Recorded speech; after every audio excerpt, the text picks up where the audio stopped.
네, 안녕하세요. 반갑습니다. 저는 과학 커뮤니케이터로 활동을 예전에 메인으로 했었고 요즘에는 과학 영상 저널리즘이라고 하는 형태로 이제 과학 영상을 가지고 사람들에게 과학 기술을 알리는 일을 하고 있는 과학쿠키라는 채널을 맡고 있는 대표 PD로 활동하고 있습니다. 이효종입니다. 반갑습니다. 네. 네, 제가 이 강연을 준비를 열심히 하고 나서요. 이제 오늘이 당일이잖아요. 당일날 여러분들이 어떤 분들인지에 대한 대략의 이력이 담겨 있는, 그러니까 뭐 이력이라고 해봤자 뭐 그런 거 없습니다. 그냥 이름에 어디 소속인 정도를 이렇게 쭉 리스트업을 관계자분께 받았습니다. 받고 머리를 탁 치고 아차 했어요. 왜냐면 와. 너무 난이도를 너무 쉽게 잡았다. 내가 할 수 있는 얘기가 많이 없으면 어떡하지? 이런 불안감이 좀 들었어요. 그래서 테스트를 좀 해보겠습니다. 자, 일단 나는 양자역학을 수학으로 해본 적이 있다. 한 번만 손 들어 보시겠습니까? 예, 하나, 둘, 셋, 넷, 예, 보통 내려주세요. 보통 이게 손이 들어지면 안 됩니다. 예, 보통은 이 정도 물론 네 분밖에 없지만 보통 손이 들어지지 않는 중고등학생이나 아니면 이제 성인분들 중에서 이제 좀 교양 과학을 즐기고 싶은 분들 대상으로 하는 커뮤니케이션에 포커싱이 돼 있는 강연으로 준비를 했다 보니까 네, 다소 저게 뭐야 너무 유치한 거 아니야? 라는 생각이 드실 수도 있는데요. 그래서 앞쪽에 있는 이 유치한 부분은 최대한 빠르게 스킵을 하도록 하고 뒤쪽에 있는 실제 연구소에서 양자 큐빗을 어떤 식으로 구현하였는지 그에 대한 아이디어를 중점적으로 여러분들과 함께 이야기를 하면 좋을 것 같다는 생각이 듭니다. 30분이라서 사실 뒤에 있는 영상도 뭐 그렇게 길지는 않아요. 그래서 그 내용들 같이 이야기해 보면서 양자 큐빗을 제가 궁금해했을 때 저에게 놀라웠던 부분은 어떤 점이 놀라웠었고 지금 우리의 기술은 어떤 방향을 향해서 가고 있는지에 대한 아이디어를 조금이나마 아주 전문가 수준은 아니지만 조금이나마 현장에 들은 이야기를 여러분들께 전달을 한번 해보도록 하겠습니다. 일단 중첩과 얽힘에 대해서는 여러분들 바로 직전에 아주 교수님의 명 강의를 통해서 어느 정도 이해를 했다고 생각이 듭니다. 중첩과 얽힘이 뭐죠? 네, 중첩은 뭔가요? 네, 얽힘은 뭐죠? 네, 좋습니다. 할 얘기가 아직 있는 것 같아요. 네, 일단 저희가 이 중첩과 얽힘이라고 하는 현상에 대해서 낯설다고 느끼는 이유는요, 바로 우리의 주변에 중첩과 얽힘이 돼 있는 대상을 한 번도 경험해보지 못하고 본 적도 없기 때문입니다. 맞죠? 왜냐면 우리 주변에서 잘 보고 잘 볼 수 있고 쉽게 볼 수 있는 거라면 어떤 식으로든 이야기할 수 있을 텐데 볼 수 없으니 참 이야기하기도 난감하고 이해하기도 어려운 게 바로 중첩과 얽힘이다라는 생각이 듭니다. 그런데 이 중첩과 얽힘은요, 사실 우리 주변에서 일어나는 일이 아니라 아주 작은, 정말로 작은 세계에서 일어나는 어떤 현상들을 설명하기 위해서 양자역학이라고 하죠. 그 학문을 다루다 보니까 우리가 자연스럽게 알게 된 지식입니다.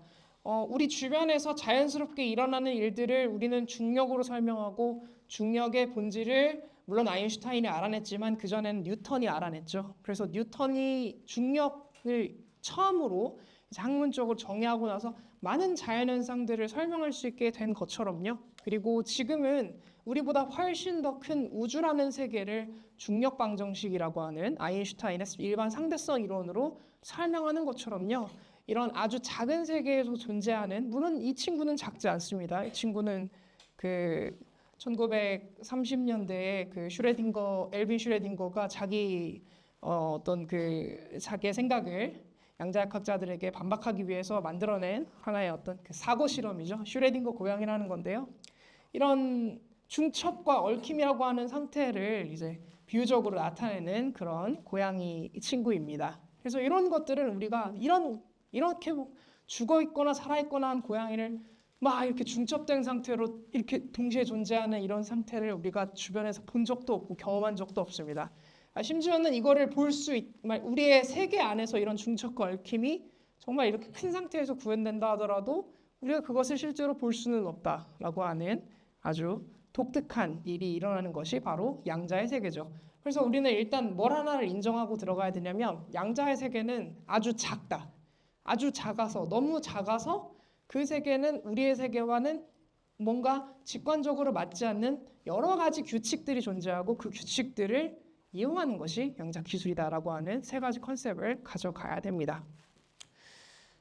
그러면 이 양자 중첩과 양자 얽힘에 대해서 진짜 빠르게, 정말 빠르게, 원래는 하나하나 좀 천천히 가려고 했는데 진짜 빠르게 이야기를 해보자면, 일단 양자 중첩은 교과서에서 이야기하는 바와 같이 양자 시스템이 두 가지 이상의 상태에 동시에 존재할 수 있는 현상을 말합니다.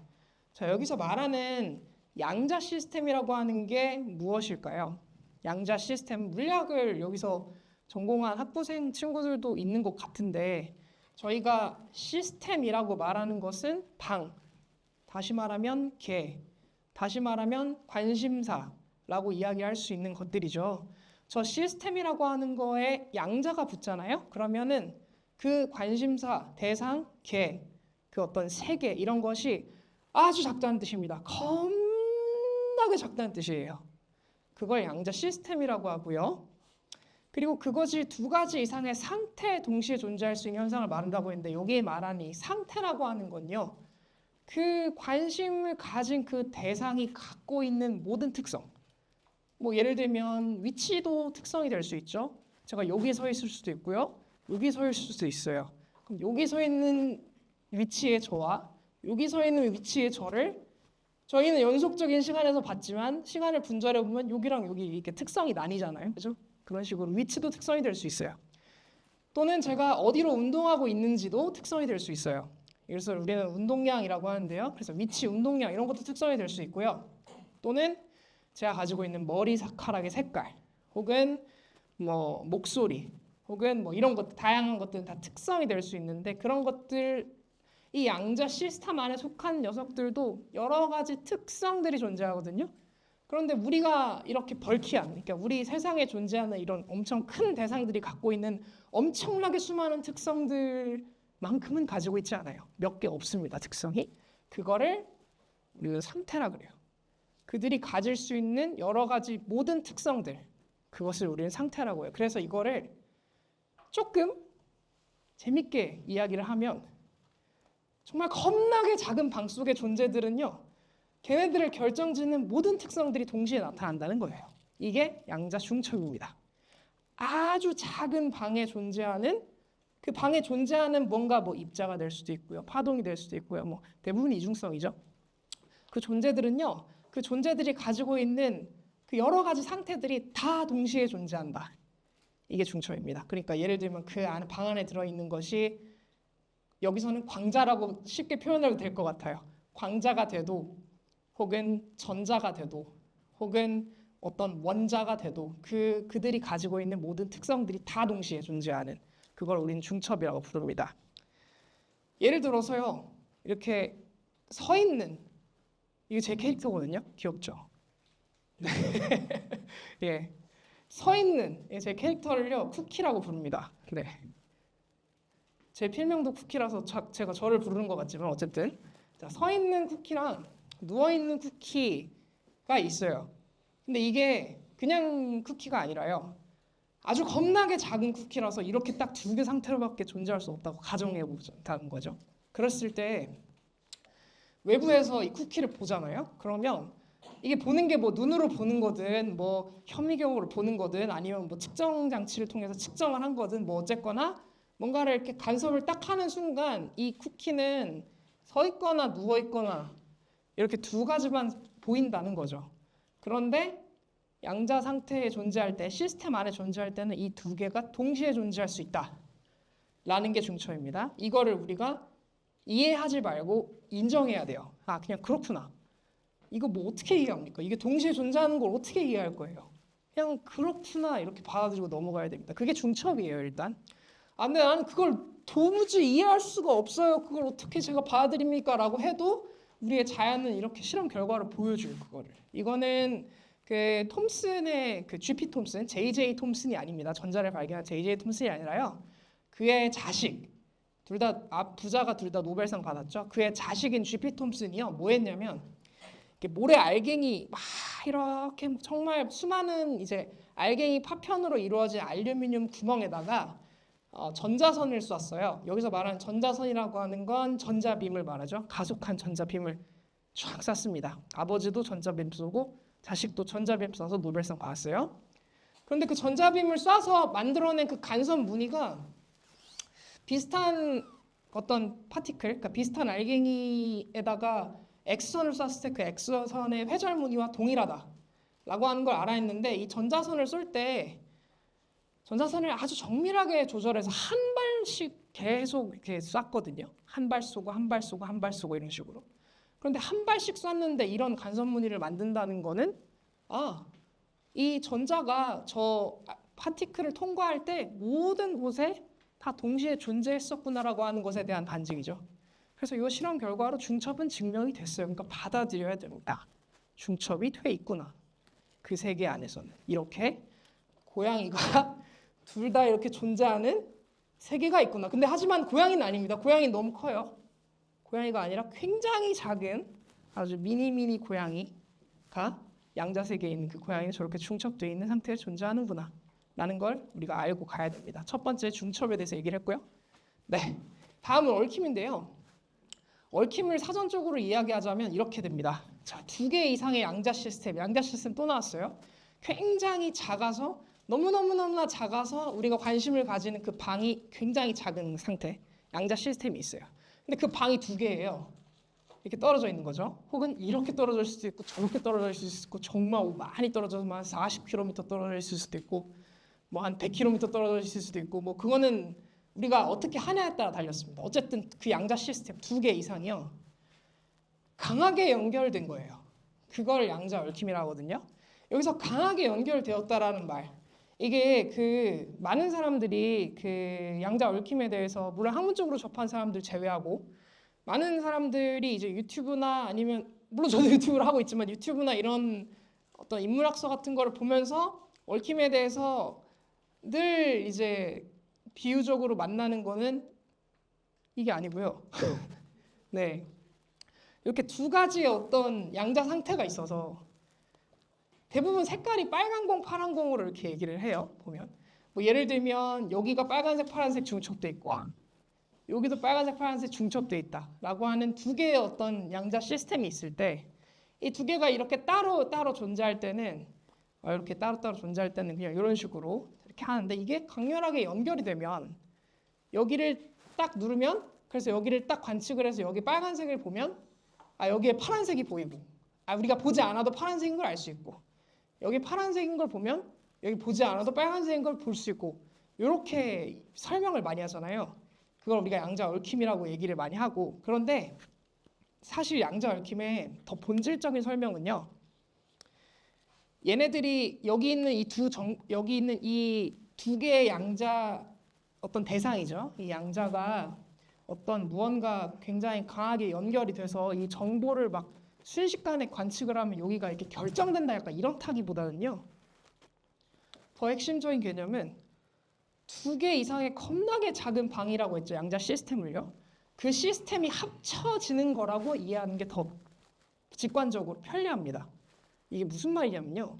예를 들어서 이 방 하나가 있어요. 이거 양자 시스템이죠. 양자 시스템 안에 들어있는 모든 존재는 중첩의 영향을 받습니다. 왜냐하면 작다는 뜻이니까요. 중첩이 돼 있어요. 쿠키가 누워 있고 서 있고 중첩돼 있고요. 여기는 다른 그 어떤 캐릭터로 이제 다른 캐릭터로 나타낸 이유는 뭐 별다른 이유 없습니다. 저 구분하려고 한 거고요. 다른 캐릭터를 집어넣었어요. 마들렌이라 부르는데 얘도 지금 서 있고 누워 있고가 이렇게 중첩돼 있습니다. 이렇게 2개의 중첩돼 있는 서로 다른 2개의 양자 시스템이 있는 거예요. 근데 이 2개의 시스템을요 관측을 하잖아요. 그러면은 결과가 어떻게 나타나냐면은 죄송합니다. 그 전에 일단 먼저 설명을 할게요. 관측을 하잖아요. 어떻게 나타나냐면은 여기 딱 관측하는 순간 2개가 하프하프라고 하면 여기는 서 있거나 누워 있거나가 되고 여기도 딱 관측했을 때 하프하프라고 하면 서 있거나 누워 있거나 되고 그러니까 여기에 2개의 경우의 수 여기에 2개의 경우의 수니까 총 4개의 경우의 수가 나와요. 그게 지금 이 2개의 양자 시스템이 만들 수 있는 모든 경우의 수예요. 그렇죠. 그런데 중첩은요, 얽힘은요, 이 경우의 수가 줄어드는 거예요, 그냥. 그러니까 우리가 여기 앞에 있는 이 양자 시스템 안에 있는 그 양자 있잖아요. 여기 특성이 서 있거나 누워 있거나가 있고, 여기도 서 있거나 누워 있거나가 있는데, 이 두 개의 시스템의 특성이 하나의 어떤 시스템으로 얽혀가지고 그 개를 형성하는 거예요. 이게 무슨 말이냐면요, 관측을 했을 때 나오는 경우의 수가 아까 전에 하나, 둘, 셋, 네 개가 있다고 그랬잖아요. 이 네 개의 경우의 수가요, 이렇게 줄어든다는 뜻이죠. 그러니까 이 두 개의 경우의 수 혹은 이 두 개의 경우의 수만 나오게끔 변한다는 거예요, 시스템이. 근데 그 시스템이 변하는 궁극적인 이유는요, 이 전체 시스템, 그러니까 이 아까 두 개의 독립적인 양자 시스템이 하나의 시스템처럼 행동하기 때문이에요. 딱 관측을 하는 순간 얘랑 별개로 작동하는 게 아니라 하나의 시스템처럼 행동을 하게, 그렇게 작동하게 되었다라고 하는 거예요. 그래서 실제로 수학적으로도 양자 얽힘은 하나의 시스템처럼 행동한다라고 하는 그 수식을 써줘요. 그래서 시스템이 하나가 된, 그래서 경우의 수가 통제가 된, 이거를 우리는 양자 얽힘이라고 하죠.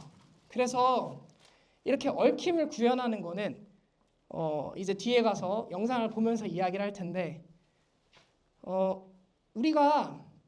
제가 진짜 너무 궁금했던 거예요, 사실.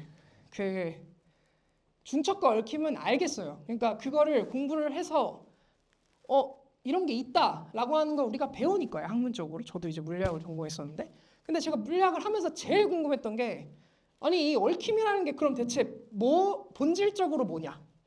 이게 어떻게 그럼 구현되는 거냐? 실제로 어떤 실험 현장에서 저 실험셋이 어떻게 구현되는 것이 대체? 이게 너무 궁금했거든요.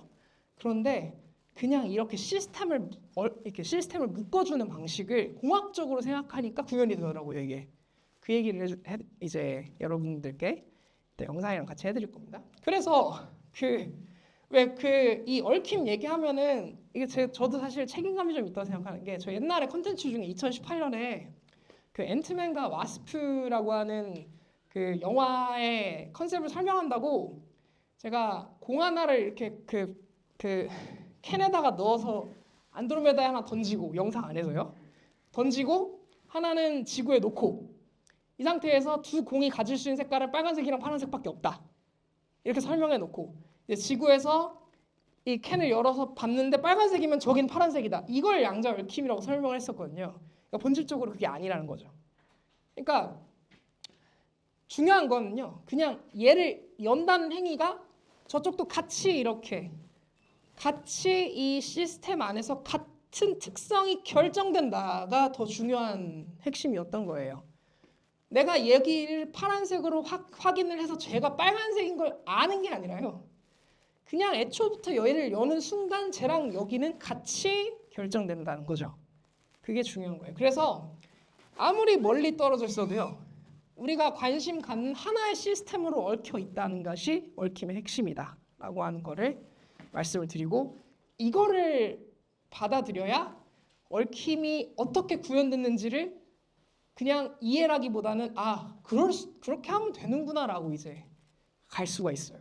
저도 그렇게 해서 이해를 할 수가 있었거든요. 그 뒤에 있는 얘기를 좀 해드릴게요, 이따가.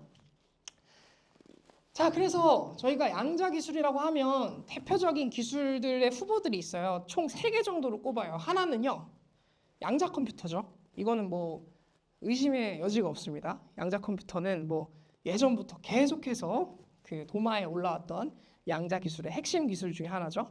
그리고 그 중에 하나가 또 양자 통신 기술이 있습니다. 양자 통신 기술은요, 사실 그 보안 기술이라고 해야 조금 더 명확해요. 왜냐하면 아직 양자 통신을 가지고 정보를 전달한다고 하는 컨셉으로 연구를 접근하는, 물론 뭐 학자들도 있겠지만, 그걸 가지고 기술로 구현하려고 하는 시도는 지금까지는 제가 취재한 바로는 없어요. 그래서 그 양자 통신은 기본적으로 보안에 대한 기술이고, 예를 들면 내가 인증서에다가 서명을 하고 저 사람도 서명하고 저 사람도 서명했는데 이 사람이 서명 안 한다고 했을 때 이 모든 인증이 다 터져버리는 기술이라든지, 아니면 서로 비밀키를 교환해서 그 비밀키가 순간적으로 그 서로만 교환할 수 있었는데 도청자가 거기에 참여를 해도 이 서로가 바로 비밀키가 도청됐다라는 걸 서로가 바로 인지를 하고 키를 이제 해지하는 뭐 그런 기술이라든지 아무튼 보안 기술, 대부분 보안 기술에 관련돼 있는 게 통신 기술입니다. 그래서 사실 컴퓨터의 역사를 우리가 살펴보면 컴퓨터는 전쟁사에서 굉장히 크게 발달했잖아요. 그리고 컴퓨터도 결국에는 보안 기술, 그러니까 그 에니그마라고 하는 그거를 이제 해독하는 해독 기술로도 굉장히 유용하게 사용되었고 뭐 괴포탄 궤적도 유용하게 사용됐지만 그래서 사실 컴퓨터와 통신 이거 둘 다 보안 기술이에요. 사실 어떻게 보면. 그래서 양자 산업은 일종의 보안 전쟁이라고 할 수 있는 아주 핫한 기술이라고 할 수 있죠. 굉장히 재밌습니다. 그래서 양자 기술들을 들여다보면. 자, 앞에서 중첩과 얽힘에 대해서 이야기를 쭉 드렸는데요. 그 중첩과 얽힘을 구현을 위한 소재는 무엇일까가 제 강연의 사실 핵심이에요. 핵심까지 얘기하려고 지금 한 25분을 낭비했는데 어쨌든 이거 폰트가 깨져버렸네요. 제가 박스 안에 잘 예쁘게 넣어놨었는데요. 벗어난 건 좀 이해를 부탁드리겠습니다. 제가 읽어드릴게요. 하나는요. 초전도 활용이고요. 이거는 저희가 양자 컴퓨터 하면 딱 떠올리는 그 아이템 있잖아요. 이 샹들리에처럼 생긴 거. 요 샹들리에처럼 생긴 요 전체의 양자 컴퓨터 프로세스인 QPU는 어디에 있을까요? 여기 있습니다. 정확하게 다들 잘 아시네요. 지금 마음속으로 다 여기라고 지금 말씀하셨죠? 여기에 있어요. 나머지는 다 냉각하는 기술이거든요. 이 냉각하는 기술을 이용해서 이것을 가동시키기 위한 그 큐빗이 바로 초전도 큐빗이에요.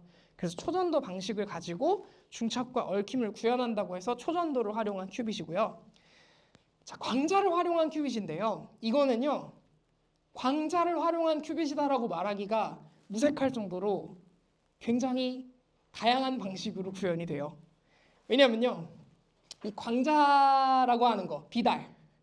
이 빛은 일단 빛의 특성이 뭐 있는지 알고 계십니까? 빛의 특성에 대해서 말씀해 주실 수 계십니까?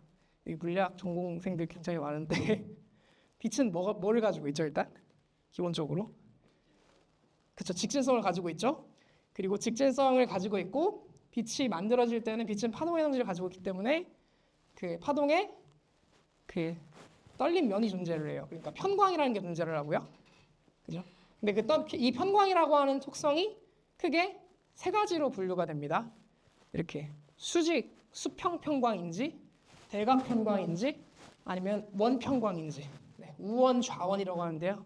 사실 하나 더 하면 타원 편광도 있긴 한데 뭐 그거는 논외고요. 어쨌든 우리가 그런 것들을 다 제어할 수 있어요. 그래서 그런 것들을 이 광자는 특성이 많아요. 한마디로 쉽게 말하면 특성이 많은데 특성이 많은 그 광자를 큐빗으로 이용하려면은 그 중첩과 얽힘 상태에 우리가 실제 통신 기술이나 양자 기술로 이용하려면은 특성을 죽여야 돼요. 2개로. 혹은 세 개로 줄여서 이렇게 특성을 가지고 또 뭘 하는 게 있긴 한데 어쨌든 특성을 죽여야 돼요. 죽이는 게 목적이고 죽이고 그다음에 어쨌든 광자는 양자니까요. 이 광자를 특성을 하나로 만든 다음에 그 하나하나의 특성을 합쳐가지고 큐빗을 만드는 뭐 이런 방식으로 큐빗을 구현할 수가 있어요. 너무 많이 설명 안 할게요. 뒤에서 하겠습니다. 그리고 양자점이라는 게 있습니다. 반도체 양자점. 이거는요. 재밌어요. 그 반도체라고 하는 거는 기본적으로 그 밴드 아닙니다. 그 반도체는요. 도체랑 부도체의 중간 단계라고 얘기를 하죠. 그래서 도체는 전류를 굉장히 잘 흘리는 특성이 있고요. 부도체는 전류를 흘리지 못하는 특성이 있어요. 그런데 반도체는 특정 조건에서 전류가 많이 나오고 특정 조건에서 전류가 안 나오고 이런 특성들이 있어요. 그런데 그 반도체에 여기에다가 어떤 성분을 이렇게 살짝 어떤 성분의 결함이 생기느냐에 따라서 그 결함이 이게 전자를 가둘 수 있는 우물이 되기도 합니다. 근데 전자를 가둘 수 있는 우물이 되잖아요. 그럼 그 우물을 중첩과 얽힘에서 큐빗으로 쓸 수 있어요. 그래서 그 반도체 양자점을 활용하는 방식. 그리고 하나는 이게 뭐죠, 여러분? 이거 어떻게 알아도 다이아몬드 지금 딱 그림을 너무 잘 그려서 그랬다는 걸로. 그렇습니다. 다이아몬드예요. 다이아몬드인데요. 이 다이아몬드는 탄소 베이스로 이루어져 있잖아요. 탄소가 여러 군데로 다 이렇게 탄소의 모든 다리들이 결합을 해서 단단하게 견고하게 결합되어 있는 상태인데 그 사이 안에 탄소 하나가 슉 빠지고 거기에 질소가 슉 들어갈 수가 있어요. 그거는 자연에서 일어날 수 있는 일이에요. 그냥 크랙입니다. 그냥 디펙트죠. 그러니까 결점이에요. 결점. 그러니까 개념적으로는 얘랑 똑같습니다. 결함이 있는 거예요. 재밌는 게 제가 굉장히 재밌다고 생각했던 것 중에 하나가 그 2019년에 그 CGPM이라고 해서 단위 재정의하는 되게 큰 이벤트가 있었어요. 물리학사에서는 굉장히 큰 이벤트가 있었고 제가 취재를 정말 좋은 기회로 갔다 왔었는데 그때 취재했었던 것 중에 그 단위 재정의하는 기술 중에 하나가 빛의 세기에 관련된 단위를 재정의하는 기술이었거든요. 근데 그 빛의 세기를 예로 하더라고요. 예로 이제 그 가장 최소한의 빛을 내는 기술을 예로 하더라고요.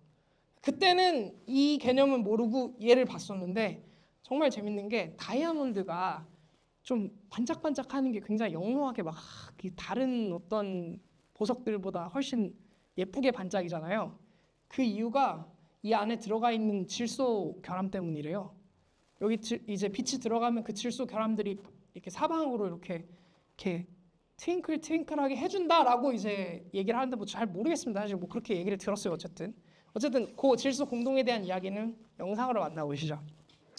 자, 첫 번째 일단 초전도 큐빗이 우리나라가 지금 그래도 선두적으로 하고 있는 곳은 크리스, 그러니까 한국표준과학연구원이고요. 표준과학연구원에서 지금 진행하고 있었던 초전도 큐빗에 관련된 영상입니다. 네, 이쪽이 이제 실물로 처음 봅니다. 초전도 양자 컴퓨터는 그 예전에 네, 퀀텀 코리아 네, 그러니까요. 원격 중계 네, 몇 번 보긴 했었는데 네, 직접 실물 보는 건 처음이고요.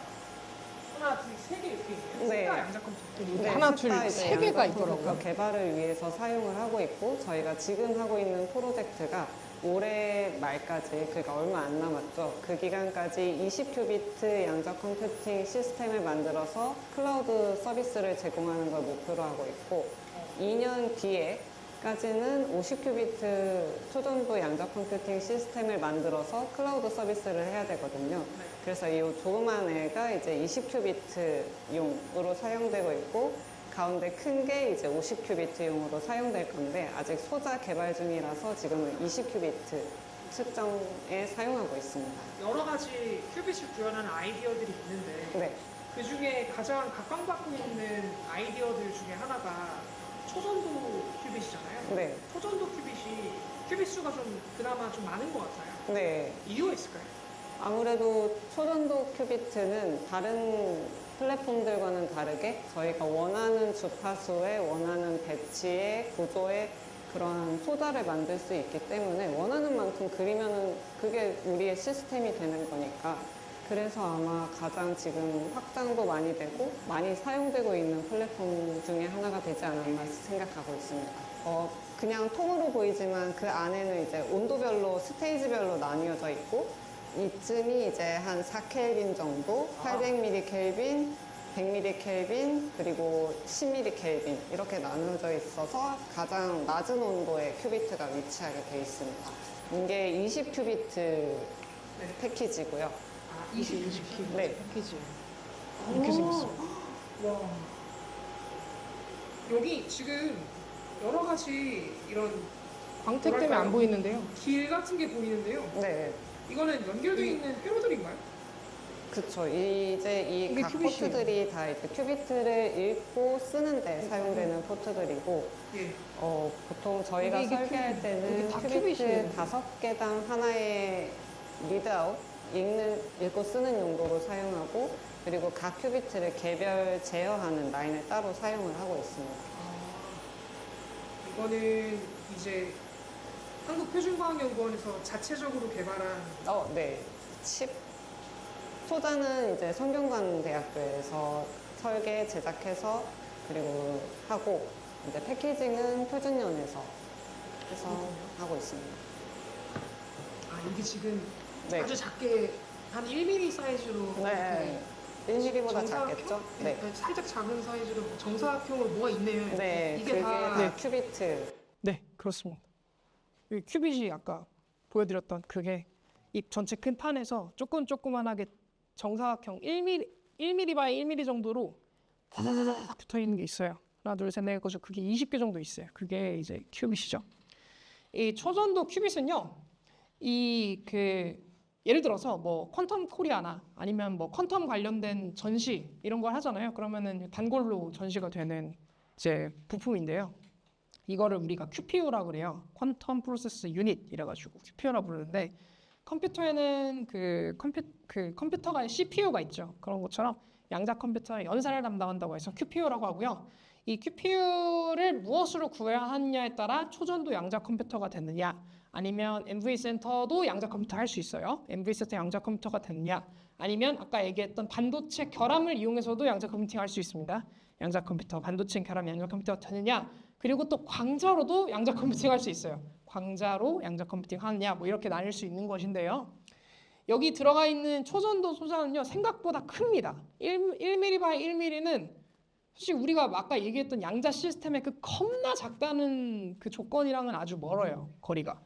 왜냐면 그 겁나 작다는 것은 거의 뭐 그 나노 수준으로 줄어들어야 나타나는 특성인데 이렇게 큰 회로 소자가 그러면 어떻게 이렇게 중첩과 얽힘을 구현할 수 있는가가 핵심이겠죠.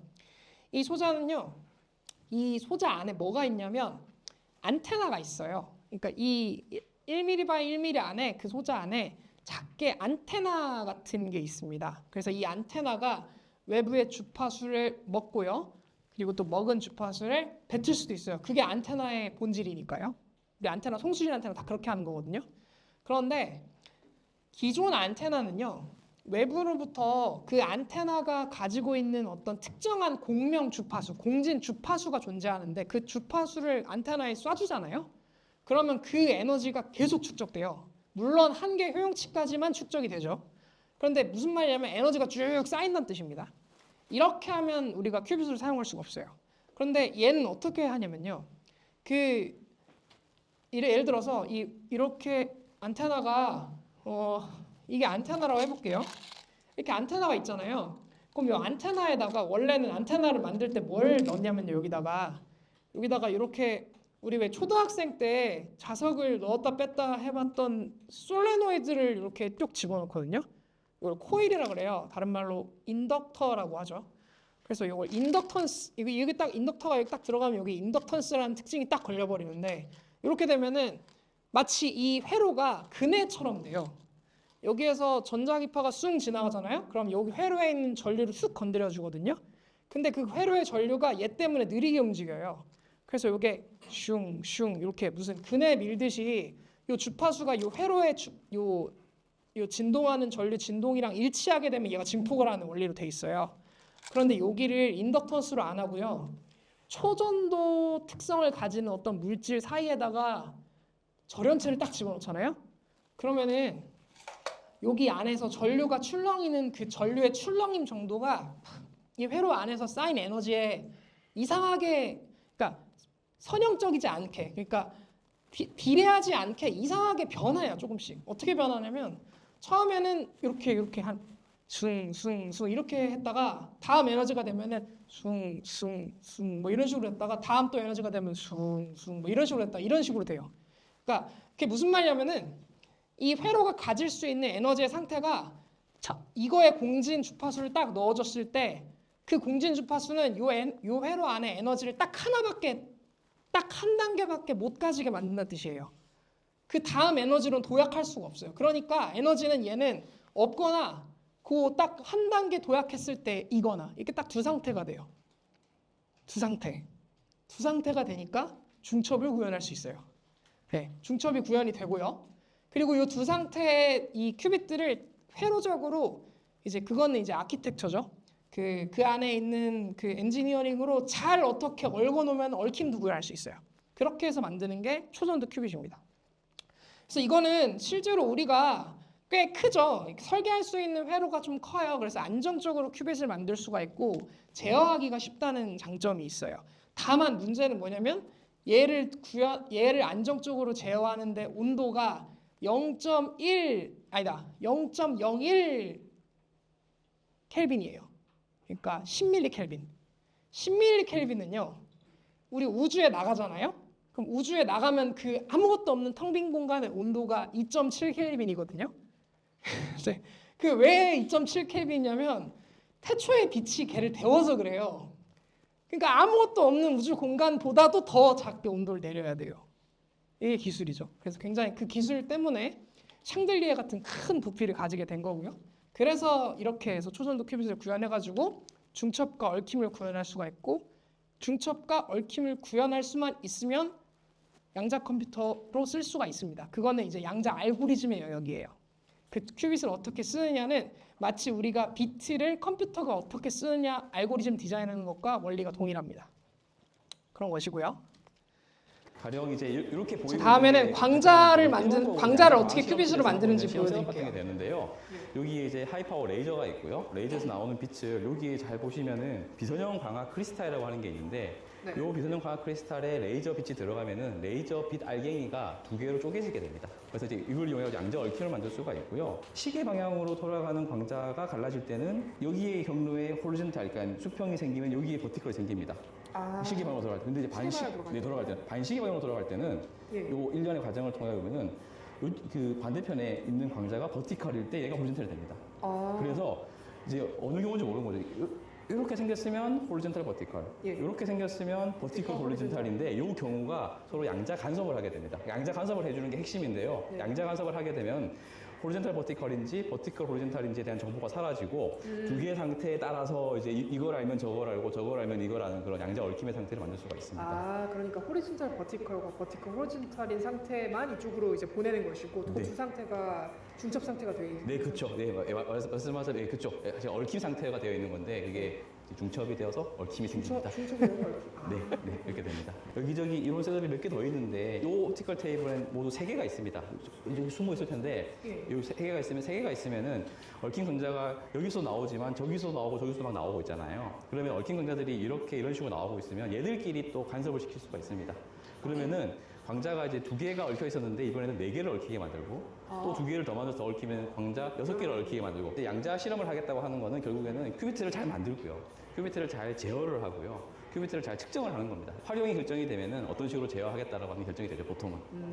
안 보여서, 빛이 안 보여서. 이렇게 들어와서 이렇게 비선형 광자 비선형 크리스탈 크리스탈이 버티컬이 생기고요. 네. 빛이 들어와서 얘 이렇게 돌아갈 수 있거든요. 이렇게 돌아가서 나오면은 여기가 호리젠탈, 여기가 버티컬이 생깁니다. 그 전에 여기가 호리존탈 버티컬이었어요. 네, 네, 맞습니다. 네, 그래서 그 2개의 중첩을 이용해서 얽힘을 만듭니다. 나눠진 광자들은 어디로 들어가나요? 광자들은 이제 이렇게 쪼개져서? 지나오면은 이제 동파해가지고 여기다가 집속하게 되는데 여기가 옵티컬 파이버입니다. 광섬유 파이버가 되고요. 광섬유로 들어오게 되면 이제 여기 같은 경우에는 요 안에는 스풀이 들어가 있거든요. 여기서 이제 한 10km 정도의 이제 광섬유가 말려져 있습니다. 그래서 저희가 실험하고 있는 거는 이 광자들을 다시 이렇게 빼놓습니다. 요 광자의 특성 같은 것들을 제어하고 여기서는 10km 떨어진 데서 광자의 특성을 제어해서 측정을 해서 뭔가 이제 어떤 실험들을 하는 거죠. 일련의 실험들을 하는 그런 실험들을 보통 수행을 합니다. 네, 그렇습니다. 네. 그러니까 일단 여기에서의 키워드는요, 이제 광자를 가지고 큐빗을 만든다는 건데요. 이 광자 활용이 이 바로 전사 슬라이드가 초전도 활용이었잖아요. 초전도는 조셉슨 소자, 그러니까 아까 말했던 것처럼 초전도체에다가 절연체 넣은 그거밖에 없어요. 근데 광자는요, 5개, 4개 더 남았거든요. 예, 정말 다양합니다. 그 중에 하나. 비선형 크리스탈이라는 게 있습니다. 아까 보셨겠지만 이 어떤 크리스탈 안에다가 레이저를 쏴줘요. 그러면은 이 레이저의 에너지를 받은 크리스탈에서 우연히 여기서 이제 우연히는 이제 양자 역학의 핵심이죠. 확률적으로 우연히 2개의 광자가 뿅 하고 튀어나옵니다. 근데 이렇게 뿅 하고 튀어나온 2개의 광자는요, 형광 상태가 다르게 설정할 수가 있어요. 그래서 하나를 이렇게 오른쪽으로 하나를 왼쪽으로 이렇게 보낼 수 있는 아까 이 테이블에 그 테이블 세팅을 할 수가 있어요. 그래서 하나를 호리즌탈 버티컬이라고 하는 거는 수평 수직을 말하는 겁니다. 네. 그래서 이제 이게 호리즌탈이죠. 이게 버티컬이고요. 그래서 수직 수평 혹은 수직 수평 이런 식으로 해가지고 2개의 이 광자 상태를 이렇게 양쪽이 반드시 하나가 수직이면 수평하게, 하나가 수평이면 수직하게 이렇게 만들 수가 있어요. 그거는 어떻게 그렇게 만드는데요라고 하면 이제 내용이 너무 어려워집니다. 만들 수 있다라고 우리가 생각을 해야 돼요. 만들 수 있고요. 그 두 개의 광자를 만들 수가 있잖아요. 그러면요, 그 두 개의 광자를 일단 두 개를 얽혀 놓은 상황이라고 우리가 앞에서 그 무대에서 얽혀져 있는 상황이다라는 걸 우리가 받아들이시면 됩니다. 그걸 어떤 식으로 얽냐면 처음에 광자를 만들었을 때 그 비선형 크리스탈에서 광자가 튀어나오는 순간 얽혀요. 네, 그래서 그 튀어나간 순간 이 두 개의 정보를 잘 제어를 하잖아요. 그럼 한쪽에 있는 정보만 알아도 반쪽에 있는 정보가 같이 결정되는 거죠. 한쪽에 있는 정보를 관측하면 다른 쪽에 있는 정보를 아는 게 아니라요. 한쪽에 있는 정보를 관측을 하면 다른 쪽에 있는 정보도 결정이 되는 거예요. 이게 양자 얽힘의 핵심이라고 말씀을 드렸죠. 같은 궤로 이렇게 묶이는 겁니다. 어쨌든 같은 궤로 묶여 있는 두 개의 포톤이 두 개의 광자를 하나는 광섬유를 타고 이렇게 20km를 뺑뺑뺑 감아놓은 아까 스프를 보셨을 거예요. 하나는 반대쪽으로 20km를 감아놓은 뺑뺑뺑 감아놓은 스프를 보셨을 겁니다. 그럼 이거 실험실이라서 이렇게 해놓은 거지 이거 실제로 20km 저렇게 양쪽으로 벌려놓으면 40km 떨어져 있는 상태에 두 개의 광자가 얽혀 있는 거예요. 이런 식으로 구현하는 거죠. 그래서 그 두 개의 광자에서 하나의 광자만 측정을 합니다. 그러면서 다른 광자의 특성이 잘 제어가 되는지를 확인하는 실험이에요. 그래서 이거 가지고 이제 뭘 할 수가 있냐? 그럼 우리는 이걸 잘 제어할 수 있잖아요. 그러면 우리가 앞에서 사실 여기서 이야기할 수는 없겠지만 제 유튜브 채널을 보면 QKD라는 게 있습니다. 네, 퀀텀 키 디스트리뷰션이라고 해서 양자 키 분배를 할 수가 있고요. 또 이거를 원격 양자 정보 전송을 할 수가 있어요. 양자 텔레포테이션이라고 해가지고요. 양자 상태를 조금 더 멀리, 좀 더 멀리 이렇게 보내는 그런 기술이 있거든요. 이 기술이 양자 컴퓨터 간의 통신을 위해서 되게 중요한 기술이에요. 그래서 그런 것들을 할 수 있는 기반의 그 큐빗이 광자 큐빗이 되겠고요. 하나가 아닙니다. 또 있어요. 싱글 포톤이에요. 포톤 하나씩 만들기 위해서. 네. 포톤 하나가 이 둘 중에 하나의 길로 가게 해놓은 거예요. 0하고 1 사이에 가는 이쪽으로 하나가 가고 이쪽으로 하나가 가고 길이 지금 16개가 있잖아요. 네. 길 두 개에 큐빅 하나씩 활동을 해서 네. 위로 가면 0, 밑으로 가면 1. 이 그렇게 해서 이게 포톤이 가는 길을 이제 제가 조절을 할 수 있으니까 가령 위로 갈지 모르는 상태를 만들 수도 있고 그게 이제 슈퍼포지션 상태인 거고 서로 그 관계가 이건 뭐막 있죠, 이렇게? 그게 이제 얽히는 거거든요. 네. 네, 그래서 스위치들로 조절을 해가지고 그런 상태들을 이렇게 만들어서 아까처럼 이런 이제 얽힌 상태를 만들고 하는 거예요. 네, 이거는요. 사실 여기 이 연구원분의 말씀으로는 정보가 굉장히 한정적이잖아요. 왜 그러냐면은 제가 실수로 녹음을 안 해가지고 핵심적인 내용을 제가 그냥 이해를 해버렸고 뒤에 있는 거는 이제 다른 설명이에요. 그렇긴 한데요. 어쨌든 같은 맥락이라 중요한 설명이라서 이제 가지고 왔는데요. 여기에서 구현하는 저 광자 큐빗은요. 이렇게 호흡 효과라고 해가지고 두 개의 하나의 일단 중요한 거는 단일 광자를 뿅 하고 만들어야 돼요. 단일 광자를 뿅 하고 만드는 거 이 다음에 보여드릴게요. 뿅 하고 만들어서 그 단일 광자를요. 이렇게 빔 스플리터라고 해가지고 이 단일 광자를 어떤 빔 라인에 이렇게 집어넣고 하나의 라인에 그 다음에 요거를 축 쪼갤 수가 있어요. 근데 단일 광자라고 하면 이 광자가 하나니까 이 위로 가는 거나 아래로 가는 거나 둘 중에 하나로 가야 되잖아요. 근데 양자 중첩에서 가장 중요한 핵심은 갈 수만 있다면 둘 다 동시에 일어날 수 있다는 거잖아요. 그래서 동시에 쪼개져요. 동시에 쪼개지고요. 얘를 두 개 이렇게 쪼개지면은 이 쪼개진 광자에서 특성이 둘로 나뉩니다. 둘로 나뉘고요. 하나는 껍데기의 특성, 하나는 운동량의 특성으로 나뉘는데요. 어쨌든 중요한 거 아닙니다. 어쨌든 특성이 쪼개져요. 쪼개졌다 이걸 다시 합쳤다가 쪼개잖아요. 그러면은 이게 한 번 쪼개고 다시 합쳤다가 쪼갤 때는요. 얘가 동시에 쪼개지는 게 아니라 한쪽으로 갑니다. 이게 혹 효과거든요. 네, 그런 게 있어요. 그런 게 있는데 쪼갰다가 합쳐졌다가 다시 쪼갤 때는 위나 아래로 가요. 그러니까 위로 갈지 아래로 갈지에 대한 확률은 모르는 상태로 이 광자 하나를 위로 보낼 수 있는지 아래로 보낼 수 있는지에 대해서 우리가 그걸 가지고 두 가지 상태잖아요. 요거 가지고 큐빅 구현할 수 있어요. 이게 광경로 큐빗이에요. 그래서 광경로 큐빗을 이용해서 회로를 복잡하게 디자인하면은 이 회로 사이에도 얽힘을 만들 수가 있고요. 그 얽힘을 만들어서 그걸 가지고 큐빗을 늘릴 수가 있어요. 근데 이거는 그 일단 광경록 큐빗은 그 앞에서 이야기했던 것처럼 초전도 큐빗처럼 극저온의 환경이 필요한 것도 아니고요. 이 광이니까요. 그리고 이제 회로만 잘 디자인하면은 그냥 여기에 싱글 포톤, 그러니까 단일 광자를 어떻게 잘 주입하냐만 잘 이제 선택을 할 수 있다면 이 회로를 가지고 양자 컴퓨터를 만들 수 있다라고 하는 장점이 있는 반면에 문제는 뭐냐면 이 회로가 복잡해지잖아요. 그러면은 단일 광자라고 있잖아요. 보내는 소스가 이 단일 광자 하나잖아요. 이 손실이 일어나요. 이게 참 안타까운 거죠. 단일 광자를 보내잖아요. 그럼 이 회로를 타고 흘러가는 동안에 얘가 그 손실이 일어납니다. 그래서 이 8큐빗짜리의 연산을 오랫동안 지속을 해가지고 결과를 보잖아요. 좀 오래 해야 돼요. 그러면은 8개의 큐빗이 얽혀있는 연산 결과가 굉장히 오랜 시간 뒤에 이렇게 나와요. 그래서 그런 어떤 시간 지연의 문제가 있어요. 손실이 막 되니까 그까지 못 가는 거예요. 그래서 여기에서 하시는 이제 요 연구는 소재를 어떻게 잘 써가지고 손실률을 줄일 수 있는가, 그리고 어떻게 여기 있는 회로에 엔지니어링을 잘 디자인해가지고 조금 더 짧게 혹은 조금 더 간섭이 빨리 일어나게 뭐 이런 것들을 잘 조정을 해가지고 네, 이렇게 큐빗을 잘 구현할 수 있는 그런 연구 과제로 연구가 되고 있다라고 합니다. 어쨌든 광자의 광 경로를 이용해서 큐빗을 만들 수 있다는 거고요. 저 베이지색 박스가 있잖아요. 베이지색 박스. 요 네, 앞에요? 네, 네. 네. 네, 거기에 이제 크리스탈이 들어 있어요. 광 결정이 들어 있고 네. 거기에 이제 레이저 빛이 들어가면은 광자가 생성이 되는데 항상 쌍으로 생성됩니다. 언제 나올지는 우리가 또 기다려봐야 되지만, 그러니까 펄스를 한 번 쏠 때마다 나올 확률이 있죠. 존재하는데 네. 언제 정말 나올지는 모르는 거예요. 네. 하지만 정확하게 아는 것은 쌍으로 나온다는 거고요. 네. 2개씩, 그러니까 에너지 보존 때문에. 네. 그래서 하나는 우리가 측정하기 좋은 가시광에서 나오고요. 네. 하나는 광통신에 활용할 수 있는 통신파장에서 나와요. 적외선에서 나와요. 가시광에서 나오는 것은 우리가 좀 싸고 좋은 가시광 검출기로 검출을 하고요.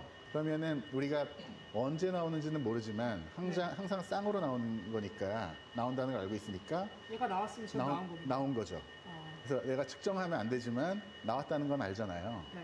그래서 그 나온 통신파장의 광자를 어떤 일종의 버퍼에 넣어서 저장을 한 다음에 네. 우리가 원하는 시간에 내보내는 방식으로 합니다. 우리가 이제 펄스를 한 100번쯤 쏘기로 했고, 한 번 펄스마다 포톤 페어가 나올 확률이 1%라고 하면은 100번 했으면 거의 한 번은 나오거든요. 네. 웬만하면. 네. 그럼 예를 들어 100번의 시도 중에 1번에서 나왔다. 먼저 나왔다. 네. 그러면 광자가 와서 오랫동안 여기서 머물다가 나가게 해요. 예를 들어 99번에서 나왔다. 그럼 굉장히 나중에 나왔잖아요. 네. 그럼 여기를 금방 지나가게 합니다. 그렇게 할 수 있어요? 그렇게 할 수 있어요. 광자를 하나씩 액티브하게 컨트롤하는 거예요. 바이너리 디비전 듀얼 레일 딜레이라고 부르는 방식인데 저장 루프를 만드는 거예요. 그래서 광자가 나왔을 때만 살짝 스위치를 켜가지고 그 저장 루프로 보낸 다음에 그냥 돌게 하고서 우리가 꺼내야 될 때 열어서 꺼내면 되죠. 그런 걸 하는 거예요. 이거는 약간 다른 방식이긴 한데 물리적으로 그 일을 하는 겁니다. 이게 굉장히 중요한 기술이라고 저는 생각해요. 현재 저희가 하는 것은 광자를 이제 하나씩 해서 원하는 시간에 높은 확률로 나오는 건 했으니까 광자를 2개를 만드는데, 하나는 수평평광, 하나는 수직평광으로 만들어요. 네. 그리고 아주 높은 확률로 2개는 다른 시간에 만들어지겠죠. 이거를 이 안에 집어넣어서 2개의 시간 차이를 보상을 해줘요. 2번과 70번에 나왔습니다. 네. 그러면은 68만큼의 시간 차이를 얘가 주도록 해요. 예. 2개의 광자에 대해서. 예. 그리고 나올 때는 2개가 만나게 하는 거거든요. 그래서 H와 V 사이에 얽힌 상태를 만드는 그런 실험을 하고 있어요. 일단 양자 얽힘 상태를 만들면은 예. 그걸 가지고 이제 뭐든 할 수 있죠. QKD도 할 수 있고 양자 정보를 전달할 수도 있고요. 텔레포테이션으로 그걸 네. 활용해서 여기 테이블에서 하려는 일은 2개를 좀 3개, 4개 더 많은 광자가 조금 더 높은 확률로 만들어지는 기반이 되는 광원을 만드는 일을 목표로 하고 있습니다. 광자 개수의 한계를 넘으려면은 네. 하나나 2개를 만들더라도 확률이 높은 이런 데서 시작을 해야 더 멀리 갈 수 있다고 생각하고 하는. 여기서 자르려고 그랬네요. 생각하는 거예요?까지가 영상입니다. 네, 어쨌든 저는 이게 제일 재밌었어요. 그 사실 어떤 거든 재미에 편차를 두고 하면 안 되는데 취재하면서 이게 제일 재밌었어요. 그래서 한 번 더 부분을 짚어드리면서 설명을 해드릴게요. 여기 아까 전에 정지가 안 되는구나. 이게 잠시만요. 이거 컴퓨터로 제어를 좀 해볼게요. 이게 베이지색 박스. 여기 보면 이 베이지색 박스가 이 안에 관결정이 들어있어요. 이 관결정 안에다가 마찬가지입니다. 앞에서는 그 비선형 크리스탈이 들어있었는데 비선형 크리스탈은 레이저를 쭉 쏘고 있으면 거기에서 우연한 시간에 포톤이 팡 갈라지면서 두 개가 나와요. 그래서 이 두 개를 다 쓸 수가 있거든요. 근데 요거는요. 여기는 조금 방식이 비슷한데 조금 달라요. 이 안에 크리스탈이 있는데 비선형 아니죠. 여긴 비선형이 이제 관결정이 들어있는데 여기에다가 그 빛도 전자기파잖아요. 그러니까 펄스를 줄 수가 있거든요. 이런 식으로. 그래서 여기다가 펄스를 하나씩 던져요. 이렇게. 물론 그거는 광자 하나처럼 정교하진 않아요. 그냥 다발이 나가는 거죠. 빠바바방 다발총 쏜다고 생각하면 돼요. 다다다당 다다다당 이렇게 쏴요. 그러면은 여기 안에 이 안에 크리스탈 안에 이 광자가 딱 광자쌍이 뿅 하고 생성될 수 있는 확률이 존재하거든요. 근데 그 확률이 낮아요. 한 10%? 이 확률이 너무 높아버리면은 따다다당 쏘면은 그 따다다당 쏜 거에 다 반응해가지고 여기 광자가 우수수수 쏟아나온단 말이에요. 그러면 우리가 광자를 쓸 수가 없거든요. 그래서 두두둥 쐈는데 하나만 이렇게 튀어나오게 하려면 확률이 낮아야 돼요. 그래서 확률이 낮은 걸 쓰고요. 여기에서 튀어나오는 광자는 하나는 그 적외선 영역, 그리고 하나는 우리가 그 통신파장에서 쓰는 영역이에요. 예, 강연이 하다 보니까 길어지네요. 네, 어쨌든 두 개가 나오는데 하나는 적외선 영역의 탐지기에서 탐지를 해요. 얘는 나왔다는 걸 알려주는 역할만 합니다. 어차피 페어로 생성되니까. 그래서 페어로 생성되는 것 중에 하나가 나왔잖아요. 우리 통신 영역에 쓰는 거. 걔의 편광 상태를 우리가 조절해 줄 수가 있거든요. 그건 간단해요. 그거는 우리가 그냥 편광 돌리면 되거든요. 간단해요. 그렇게 조절을 해서 수평 혹은 수직으로 만들 수가 있어요. 그런데 이게 진짜 재밌는 게 뭐냐면 이거를 그럼 중첩을 어떻게 만드셨냐면은 진짜 재밌는 게 이제 이거를 쏴가지고 쏴서 이렇게 이제 빔이 나와요. 광자 하나가 나왔다는 뜻이겠죠? 나오면 요렇게 요 길을 따라서 이렇게 나오는데 여기 보면은 하나, 둘, 셋, 넷, 다섯, 여섯, 일곱, 8개의 코일 따발을 감싸놓은 그 8개의 이렇게 스테이지가 있었거든요. 이렇게. 근데 이 중에 이 광자를 뿅 하고 이렇게 발사를 했을 때 이 스테이지 안에 어디에 저장할지를 처음에 광자 탁 측정됐을 때 바로 결정할 수 있어요. 그래서 어디에 저장할지를 결정해요. 그래서 처음에 이렇게 두두둥 쐈는데 우리가 광자 2개를 관측을 하는 거죠. 그럼 2개 중에 하나는 뭐 예를 들어서 한 99번째에 나왔다. 하나는 첫 번째에 나왔다. 이러잖아요. 그럼 첫 번째에 나온 거는 상대적으로 빨리 나왔으니까 얘가 먼저 갈 거 아니에요? 그렇죠? 그러니까 걔를 이렇게 오랫동안 그 뺑뺑뺑 감아놓은 그 버퍼에다가 딱 스위치를 켜가지고 그 다음 딱 집어넣습니다. 딱 집어넣고 두 번째 나온 광자를 이거랑 보상이 될 수 있을 만한 짧은 버퍼에 집어넣어서 이걸 동시에 빼요. 그래. 동시에 빼는데 하나를 수직, 하나를 수평으로 놓고 그 2개의 광자를 동시에 빼면 그게 얽힘 상태죠. 그렇게 구현합니다. 재밌죠? 네, 그렇습니다. 그래서 조금 더 재밌어가지고 재밌게 이야기를 해봤습니다.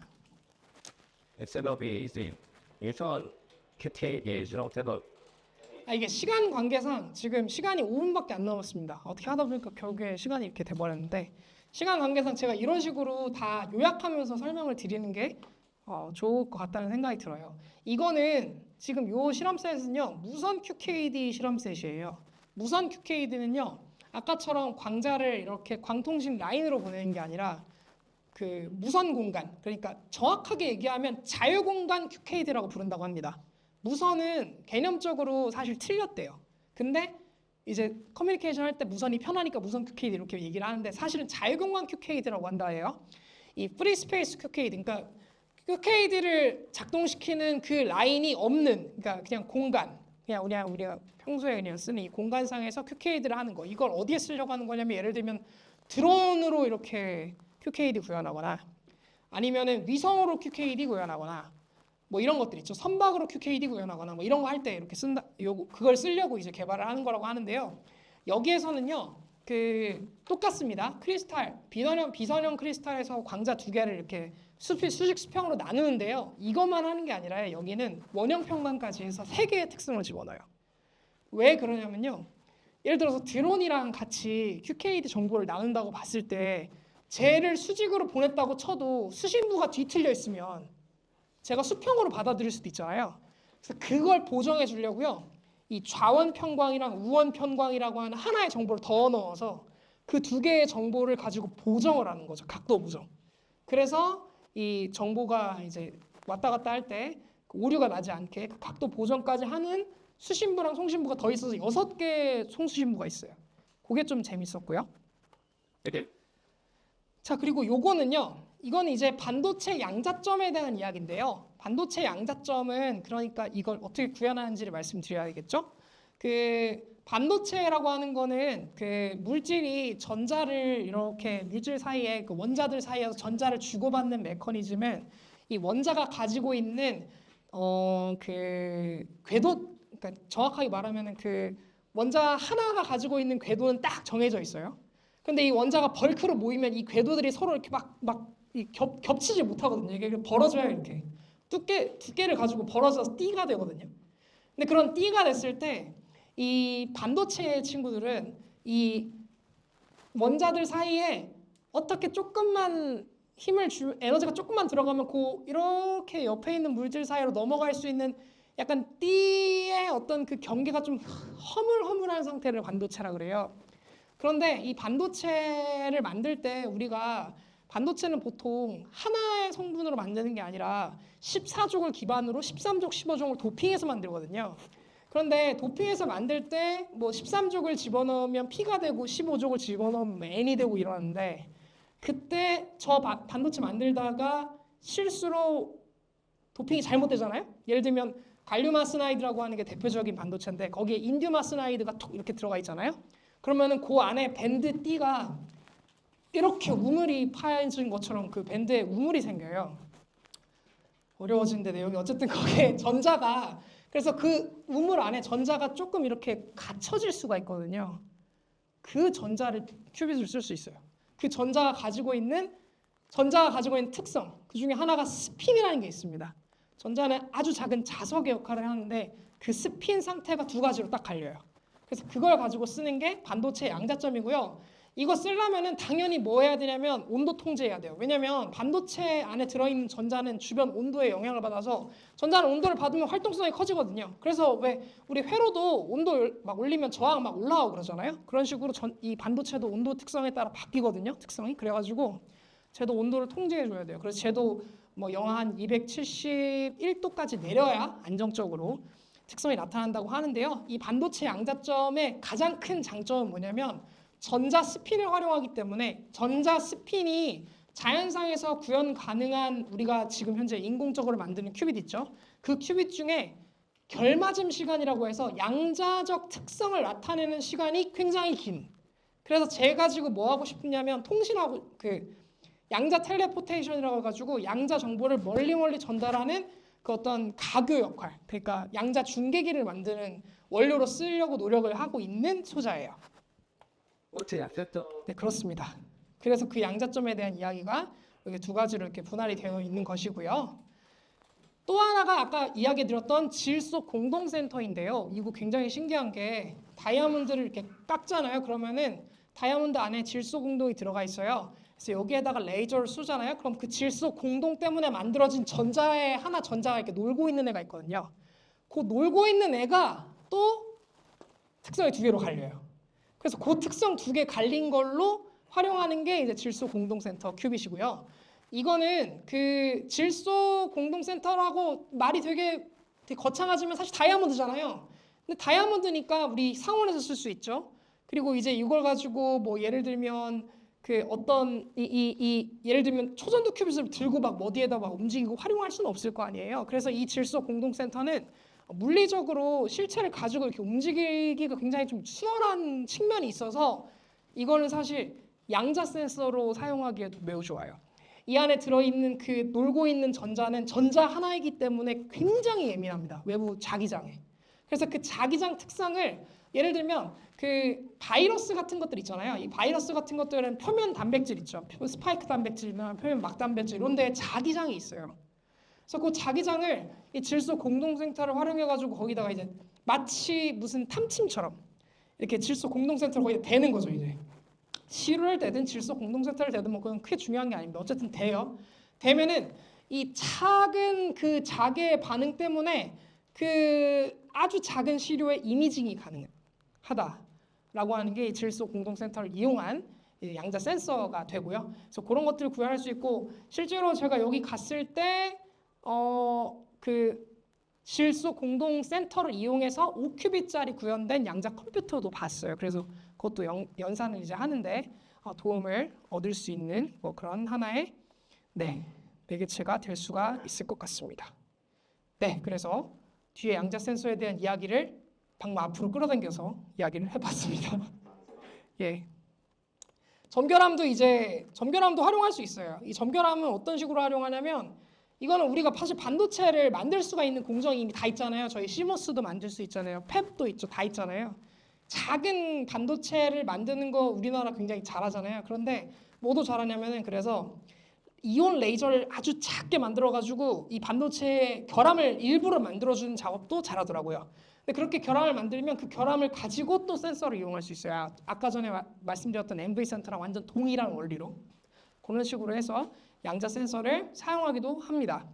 그래서 오늘은 양자 기술을 여러분께 설명하기 이전에 양자 중첩과 얽힘에 대해서 한번 정리를 좀 해봤고 그리고 이제 양자 실제로 중첩과 얽힘을 구현한 큐빗들을 어떻게 구현할 수 있는지에 대해서 이야기를 해봤어요. 사실 제가 이 강연 내용을 준비한 이유는요. 저는 되게 양자 기술 하면 매번 초전도 혹은 뭐 이온 트랩 뭐 이런 것만 봐서 대체 이 양자 기술이라고 하는 거는 대체 뭐 중첩 얽힘이라는 얘기 들어봤는데 뭐가 어떻게 연구가 되고 있는가? 그냥 뭐 초전도 열심히 하고 이온 큐 열심히 하면 그냥 되는 건가라고 생각했었는데 이거 큐빗을 구현하는 것이 양자 큐빗을 구현하는 것이 양자 기술의 핵심 아이디어고 이런 큐빗을 구현하는 아이디어가 정말 다양하고 그리고 결론적으로 아직까지도 어떤 큐빗이 가장 어느 곳의 특성에 맞게 딱 정해진 규격이 없다라고 하는 게 저는 굉장히 좀 신선하고 재밌었거든요. 그리고 큐빗들마다 각 영역, 각 분야에서 쓰기에 좋은 큐빗들도 다 이제 있더라고요. 그래서 그 얘기는 사실 오늘의 이 얘기가 사실 영상으로 만들어져서 나가요. 그래서 구체적인 이야기는 굉장히 영상이 길어서 지루하실지도 모르겠지만 영상에서 만나주시면 좋을 것 같고요. 오늘은 거의 1시간 좀 넘었습니다. 지금 1시간 좀 넘었는데 만나 뵙게 돼서 정말 영광이었고요. 과학 쿠키였습니다. 감사합니다.